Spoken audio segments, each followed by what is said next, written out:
Go. Hey everybody, my name is Aaron Shea and welcome to Habitat Now. I'm so excited to have you join me as we are visiting with Jen Blazina and she releases a new offering in her newest body of work, Take Me With You. We're celebrating everything femininity. I'm so excited to learn about this piece, where this design came from, and Jen's here today to talk about that. Now, before I continue talking to the talk last week, my Zoom wasn't working. So Jen, can you see my screen or is it completely just me again? It's just your lovely face. Okay, so my sharing is not working. Thank you for telling me. So I'm gonna try this again. Share and share. Do you see a screen now? Yes. Now, Okay, I checked twice. All right, here we go. So we do these Zooms every weekend, usually Saturday at 1 o'clock, give or take. I have kids, things happen, but we love getting together like this and talking about glass art. So you want to sign up and you're not signed up, sign up for our newsletter via our website. But if you don't, just go to our website, click on the Zoom button. There's a link there every week. So it's easy and quick. We have an amazing show on display of work by Dean Benson and Dimitra Dinopoulos that's on display here at Habitat. There's 9 pieces, all wall installs. We've sold 5 of them so far. I have 3 commissions, so I've never seen so many in one place. So if you're in the Detroit area, there's no reason you shouldn't come visit us here at Habitat. All right, we're talking about Glass Coast Weekend, early January, 9th through 12th down in Sarasota. The plan's coming together. We just confirmed the glass blowing studio where artist Richard Royal will be doing a demonstration assisted by Dan Alexander and probably some others. So you're welcome to come be a VIP for that weekend. It's $2.99 per couple. You participate in so many events, an auction, bus tours, home tours. We just lined up a new home tour in St. Petersburg too. It's a lot of fun. So I can send you the program. Shoot me a message. We'll see you then. And we just started working on the auction for that event as well. 43 works. This is one of them. This Colin Reed is 37 inches tall. It's incredible work by Colin. One of his major pieces will be at auction, along with many, many others. Who's coming? Tons of people are going to be there. All the artists are going to be there. A lot of them are going to be joining us for the show. Hannah's in the room right now. I think Jen's coming down, right, Jen? yeah. So excited are you? It's going to be an amazing time. So it's going to be a lot of fun. Everybody's coming down. Hope you have a chance to join us too. All right. So, Jen, let's talk about this wonderful purse. I made this cool graphic for us just to make you laugh. It made you pink because this picture is black and white for some reason. So there's us hanging out. So let's say hi to everybody. Why don't you do that real quick? Okay. Love the hair, Aaron. So hi everyone. Thanks for joining. My name is Jen, and thanks, Aaron, for having me. Um, Thank you, Jen. That's great. That's great. So I'm gonna have you take over the screen real quick. okay. Your I'll let co-host, so it should work. And you- then we had this body of work for the first time during Glass 53 on the walls. They were all well-mounted pieces, and Jen has since adapted it to be single sculptures as well. And we sold a bunch of them, which is great. And then we came together to talk about doing a single piece to offer, whether you want it for yourself or you want it as a gift. This is priced really well so you can acquire it for others, giving the gift of glass without killing the bank. So, Jen, you're not taking over the screen. Why aren't you taking over the screen? This is my stall time for you to Oh, I'm dippity sorry. dippity dippity get it Yeah, going. So, yeah. I was just like listening to you mesmerized. I didn't realize I was supposed to have the presentation open. Give me 1 second. oh, no worries. Happy to do it. So, we're taking some of the pieces with us down to St. Petersburg. So, you'll see them down there along with Jen, along with some new pieces I'm really excited about that she's going to be talking about today. The colors are beautiful. She's really found some amazing glass and she keeps finding more and more amazing tones and colors to make these beautiful sculptures. So, today's the day we'll have a chance to learn more about this work. Thanks for doing this today, Jen. Appreciate it. Yeah. And sorry, I have to put it on. You would think after 2 years of teaching on, you know, For some reason, you're not full screen. You're like in some kind of cell phone mode. I know. Hold on 1 second. I am so sorry. That's Okay. okay. This is why we practice, so this doesn't happen. There you go. Okay. Now, But then move the presentation over. Yep. Now you can yeah, just yeah, click yeah. on probably full screen from there. Give me a second there. Yeah, sure. Okay. All right. Take me with you. All right. And let me just put it on the, Presenter. yeah. Up, up, up. Bing. Okay. Slideshow. Perfect. Well, Jen, thank you. Take it away.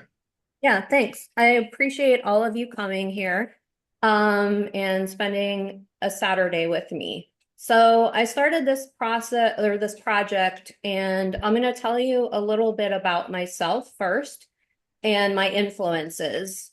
Um, oops. Sorry, if I can remember what I'm doing. Okay, so my grandparents immigrated from this little island, and when people in Italy, so when people say that Sicily's being kicked by the boot of Italy, Sicily's basically kicking them. So this is Salina. It's a little tiny town, and it's in the volcanic area of the Lipari Islands, and it's gorgeous, and it still looks like that today. I think, yes. So so these are my grandparents and my mom. My grandparents are no longer with us, and my mom does not look like that, but she's still gorgeous. So basically, those are the three people I would attribute to my art career. Um, so my grandpa was, when he immigrated here, and you'll see later, he was an accountant in Italy and found it boring. So he decided to make teeth for a living and did the lost wax process. He also loved photography. So all the photos of our kind of archive, family archive, were taken by him. And then he taught me how to do photography and basically set up, these are some of my cameras that I play with. And he helped me set up a little darkroom in our basement. So my mom was enamored with art history and also decorative art. So she did not run the Philadelphia Art Museum, which is on the right. That's one of my favorite places in the world, that particular room. And that's the Louvre on the left. So she basically has 5 PhDs in different types of art history. And I was so lucky to grow up in Washington, D.C., where every weekend we could go see a museum. So I kind of put my 3 influences here. So on the left, I'm a screen printer and printmaker and photographer by trade. I teach at Drexel University here in Philly, but that's the shop there. But I went from SUNY Purchase, which is a big state school in New York, where I met Jim. Yay, go Jim, he's here. And basically, he influenced me to go to Cranbrook for my master's. And so Cranbrook is a incredible, incredible school. I went there for printmaking, and it is right around the corner from Habitat, incidentally. I actually went to Habitat when you guys were in Bloomfield Hills and in 94 for the first time. Isn't that funny? I just randomly came there and I was like, ooh, this is pretty. So the other thing, I wish we were in Bloomfield Hills. We were close by though. I think in '94 we were in Pontiac. oh, you were in Pontiac? Hmm. Huh. Just Okay. down the street, down the same highway, Telegraph. But Oh, that's right, right, great that right. you were there. Yeah, isn't that funny? Hmm. Um, so then on the right, my right, are my tools that I use doing my process in Lost Wax, and those were also my grandpa's tools. So every time I work, I think of him. And then my favorite things are dessert and coffee. No comment. Um, so I came to glass in a very non-linear way. I got out of Cranbrook and I started a PhD at University of Maryland in critical thinking. And I started working at a glass gallery in Bethesda, Maryland. So I moved home to Washington, D.C., and I met Libby. And and I worked at this gallery, and my mom was like, "Oh, there's a gallery open. You should apply for the manager position." So the glass gallery hired me, and I was like, "I don't want to work at like an auto mechanic shop, Mom." And she was like, "It's an art form." I'm like, okay. So that's where I fell in love with glass, and I basically taught myself everything I know in glass. So the first thing though I did was a disaster, but after that I got into a program in 2003 called CGCA at Wheaton, and I decided to make a schoolhouse. So that little schoolhouse is on their grounds. And I made 9 desks and filled the an installation in that schoolroom. I was really lucky. But the reason I went there is because I'd never been around a hot shop in my life. And I was like, it is so hot. I need to escape. So I would go to the little schoolhouse and be like, oh, so nice. So, anyways, that was the start of my glass career. So moving right along, so after Wheaton, I got a job at Drexel University. I had the print program there, and it's in West Philadelphia. My husband and I, who better be here, we met in Philadelphia and lived downtown for many years. Then uh, we recently moved out of Philadelphia. And so that's my backyard, which is incredible. And then so this was in 2020, which was a big year for all of us, that we moved during that time. It was insane. And then also we purchased me a studio because I've been saving forever in West Philadelphia. So that has been my little project since 2022. So this is my studio. When you come in, you see my making space for wax building and all my kiln work. And so those are my two kilns. The one on the left, when I moved to Philly, they don't have public access for glass, especially for kiln casters. And so I had to buy a kiln. I had no idea what to buy. And I just went into this one ceramic store and was like, that looks good. So, anyways, and then the one on the right, my husband and I basically remade the whole thing from the ground up, except for the lid and the base. And then it's all touchscreen, which is amazing. I love both of them. This is my cold shop. And so the cold shop is one of my ultimate loves. I love cold working besides kiln casting. I love its magic in general. I actually have to do a lot of it today after our presentation. And then this is my upstairs of my studio. So this was 4 rooms that I basically did the demo of. We did the flooring, we did the walls, we did everything. And I even built, if you see on the right side, this weird little cavern, that's actually an elevator my friend and I built, so I wouldn't have to carry cast glass and bronze up these rickety stairs. So that was a super fun project. So this is my grandma. We're going back to her. So I just remembered I had this dress of hers, so I took a picture of it for this presentation. And I was like, oh, it's so much like what she was wearing there. So she was a fashionista. Every single day to the day she died, she would dress to the nines. And didn't matter where she was going, mostly nowhere, but she always looked amazing and cared for her clothing. Unfortunately, I rumpled it. But so when she passed away, I received all of her purses. And so that's some of my collection of what she had made, or she has. And I started this series of purses based off of her memory, as well as the purses that I own because of her. So this was in the last international. It's called Let's Go Party. It's a Birkin bag. And during the pandemic, my husband told me about this thing called a Birkin bag, which I had never heard of. So I went on a deep dive and researched it. And then I was at a friend's house. She's in her late 70s. She's amazing. And I was helping her. And all of a sudden, she was like, do you want to watch the Barbie movie? I was like, sure, like out of the blue. And so we watched the Barbie movie, which inspired the bag, which is funny. I had never worked in pink before, but now it's becoming a thing for me. Like, I love this color. Those are some details. So there's some cats going on, pearls going on, and all of this is modeled by hand and wax. And I just really love making narratives about in each bag itself. So this was another one at the International called Coco. It's inspired by Coco Chanel.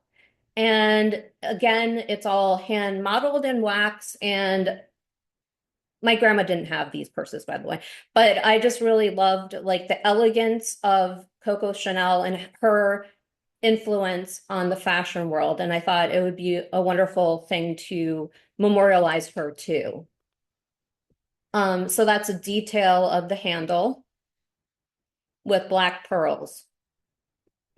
So this is my new body of work. I decided that while I love working with wall pieces, I really started to think about working in the real, or in the round. And so I started thinking about doing three-dimensional sculpture, and that's my grandma's vanity tray, or based off of it, which is cast in bronze, one of my other loves. So this will actually be at Glass Coast weekend.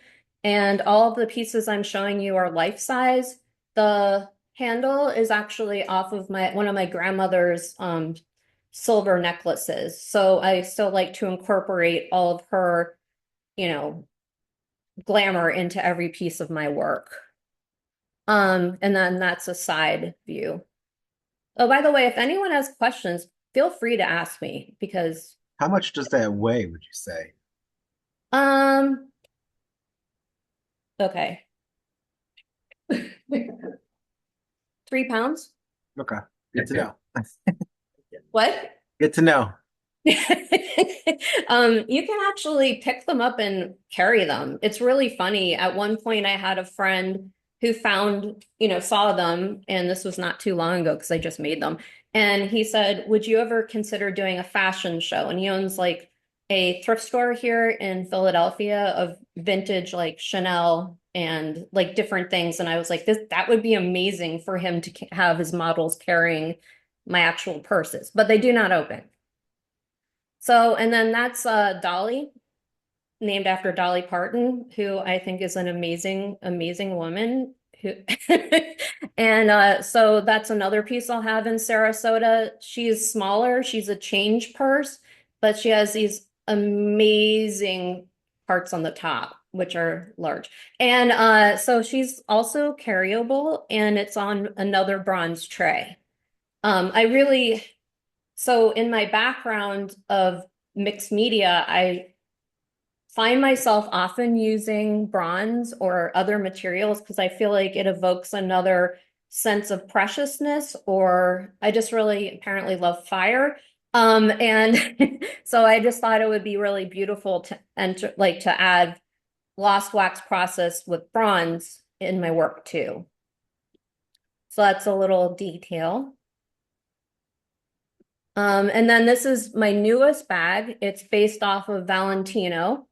Actually, Corey's wife was wearing this amazing belt, and at not this last international, but the international before. And I was like, I love your belt. It's so punk rock. And she was like, it's a Valentino. So I was like, of course it is, because you're the most fashionable, amazing woman. And so I started looking into Valentinos, and I decided that oddly, I wanted to do a piece based off of her belt. Really random. So that one is also mixed media of bronze, and this glass that I'm in love with, it changes, goes from pink to burgundy to, depending the light, to purple. And that's the back. So it's really nice because it's about 4 inches thick, but you can still see through it. So it gives that transparency or luminosity of glass that you just can't get with any other material. So this is my newest one. She's in the kiln. I was like, Erin, I really want to show her in the real state, but I can hear the kiln clicking away, like finish. So she is still there. This one is based off of Gucci, also another power icon in fashion. And when I was at Sarasota 2 years ago, I just this is based on my experience there. I just really loved like all of the different let's say wildlife. I know there are fish and stuff, but things that you can find on the beach thing. And I started to imagine what was in the sea. So there's little tiny crustaceans and seahorses. And I thought it was good for all of you to see it in the wax state, because that's what it looks like before I start to cast it. And that's the side. And the sides also have lots of little fish and shells and, knots. And so it's nautical theme. and she's going to be a bright, brilliant blue. And then I just also made a tray for her. And that's so in bronze, you also do lost wax. And so Thursday night, I told Erin I'd work on this presentation, but I was actually at the foundry. And so we were able to cast that. And if any of you ever come to Philly, I am happy to invite you to come to the foundry and watch the process because it is one of the most amazing processes to see. So that also will be part of the piece. That was me. Hmm. Woohoo! Wow. Yeah, so it's the same temperature as glass blowing, and you get to wear those fancy disco outfits, which I love. So, but it's just such a magical process, just like glass or photography is to me. So these are two wall pieces. The one on the left I made for the International, and that was actually based off of one of my grandmother's bags. It's one of the mesh type bags and it has a gold chain. The one on the right I just made, and again, it's made off of another bag that I remembered her having. So those are life size as well. And the one on the right, the purple one, has a silver chain again from one of her chains. So, and then this is kind of a sample of one of my wall installations. So in Sarasota, I'll have behind the three big bags, I'll have a wall installation of purses too. So back to my grandma. So you can see there on the left, and I have that dress, I just couldn't find it. I was like, bummer. So she's carrying one of the purses that I based off of some of the work. And on the right, that's one of the purses that I have up in my home studio. And so I get to look at it and be inspired by it every day. So this brings us to cotton candy. So cotton candy, Aaron asked me, and it was really sweet of him, would you ever want to make a series of like limited pieces? And I said, sure. What are you thinking? And he said, a little tiny bag. And I'm like, okay, that's definitely in my wheelhouse, as you can already see. So this is a tiny mesh bag. And the reason I chose her is that was one of my grandmother's again. And I thought, how elegant is it that you, in the 50s and 40s, people would walk around with these tiny, tiny purses. And what did they carry in them?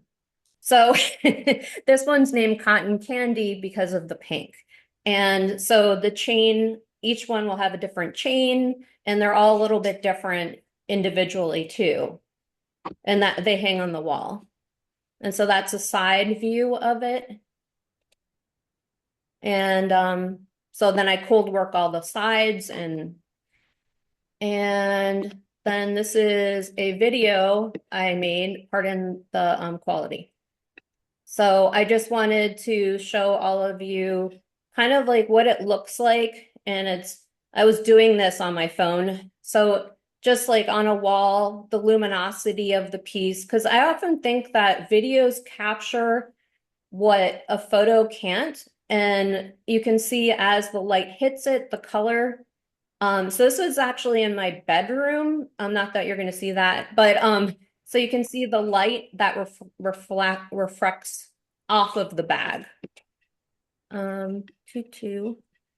And oh no, we're not going there again. Sorry. Like, go away. Um, so thank you so much for coming to my presentation. Again, one of my pieces and my backyard. So I just wanted to, if anyone comes to Philly, you're welcome to come see my studio, come to my backyard, which is an oasis, but like nothing else. And that chair is not there, but anyway, so thank you again for coming. That's great, Jen. Thanks so much for doing this today and telling us a little bit about your background. And I got some questions for you, primarily because there's so much that has to do with purses. It's nice to know that it ties well into the story of your grandmother, and Mhm. it really started from there. Like, as you approached some of these purses, you and I talked before that you were inspired by different things. For example, the work that you're working on now kind of has a mermaid theme to it. Was that like part of like the narrative that you wanted to go for? Was that just something you were aiming towards? Do you culturally identify as a mermaid? Where'd you get the idea from? I do not culturally identify as a mermaid, but thank you. Actually, I have a very close friend here who does, named Amy Moorfield, with her lovely red hair. And basically, Amy and I met at Sarasota 2 years ago, and we talk all the time, text all the time. She's awesome. She we were talking about one day, I said, "What color would you make a bag if it was about mermaids and sea forms?" And she said, "Blue." And so she has her hand into this little piece. But I just really, again, like I don't live near the beach, obviously. And when I do have a moment to be in a different atmosphere traveling, it always inspires what I do. And actually, Amy at Sarasota then invited me to have a solo show at the museum where she's the executive director at the Bergstrom Mahler in April. So I'm also making work right now for that, which is exciting. That's great. Next question for you, and good to see you, Amy, on board. Um, with with the work and the symbolism of purses, right, is a tone of both like empowerment and independence. When you make these works, are you trying to portray that in any shape or form, or is it simply just something beautiful to enjoy? Well, like I said earlier, I like to have narratives in each purse. So I've talked to another good friend there, Deanna, about this. And so for me, a purse symbolizes a person or symbolizes a narrative. It's not, it's I guess, a metaphor for what one thing that's a very important thing that everyone, whether you're a man, a woman, you have something you carry with you. And so, yes, it's about a style, it's about self-expression, but it's also, I would say, about independence because it is nobody else has what you have in your baggage. Yeah, that makes sense. Well, thank you, Jen. It's great to hear this new body work coming together, and looking forward to see the first the sculpture works down in Florida. And the body work is called "Take Me With You." So before you all leave, I'll show you real quick where these are to acquire, and they're sold first come first serve. And Jen makes will be making them as the orders come in, and she'll work directly with you too, which is kind of exciting. I always like bringing that connection together. Something else we're doing is trying to spread the word of glass, an opportunity to buy things at a certain price point to give as gifts. Holidays are coming up. This might be a great thing to give to a niece or a granddaughter or somebody, a daughter in the family. And you can see the pieces right here for sale. Cotton Candy, Take Me With You. A little story there about the piece as well. So feel free to check that out. It's at thehabitatshop.com. And it'll be in the newsletter, which you probably already have seen, but we'll make sure you get a copy. But thank you all for joining me today. Thank you, Jen, for sharing your narrative story with us today. And I'm looking so forward to watching this body of work grow. And I hope everybody has an incredible weekend. And I look forward to seeing you next Saturday as we continue doing these Zooms. And I'll just stop recording and thank everybody again.